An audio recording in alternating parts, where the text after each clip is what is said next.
Starting over is often talked about like it's empowering.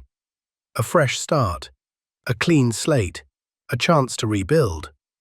But no one talks enough about what it's like to start over when you're already tired.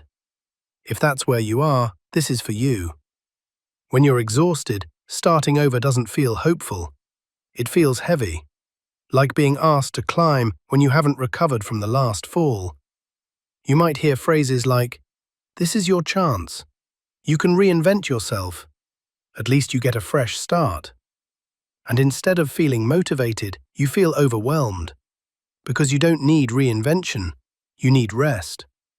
Starting over requires energy, decision-making, planning, emotional effort, uncertainty.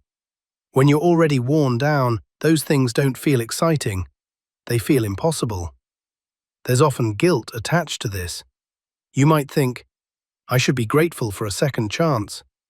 I should feel more motivated than this. Why can't I just push myself? But exhaustion changes what's possible, and pretending it doesn't only deepens the tiredness. When you're already tired, starting over doesn't need to be ambitious. It doesn't need big goals. It doesn't need bold moves. It doesn't need a clear vision.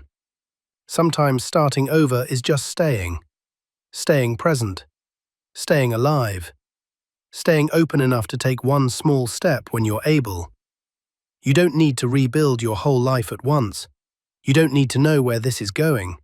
And you don't need to prove that you're resilient by moving quickly. Slowness isn't failure, it's recovery. Starting over while tired often means grieving first. Grieving what drained you. Grieving what didn't work. Grieving the energy you wish you still had. That grief deserves space. You might worry that resting too much will keep you stuck. But burnout and emotional exhaustion don't respond to pressure. They respond to safety. Starting over doesn't always look like progress. Sometimes it looks like saying no, like simplifying, like choosing the least demanding option without guilt. Those choices matter. You are not behind because you don't have momentum. You're recalibrating. And recalibration is part of rebuilding, even if it doesn't feel productive. Over time, energy can return. Not all at once, not dramatically, but in small ways. A bit more clarity, a bit more steadiness, a bit more capacity than before. That's how real beginnings often happen. You don't need to rush this phase. You don't need to match anyone else's timeline. And you don't need to justify why this feels hard. Starting over when you're already tired is hard. You're not failing at starting again. You're doing it in the only way your body and mind can right now. And that's enough.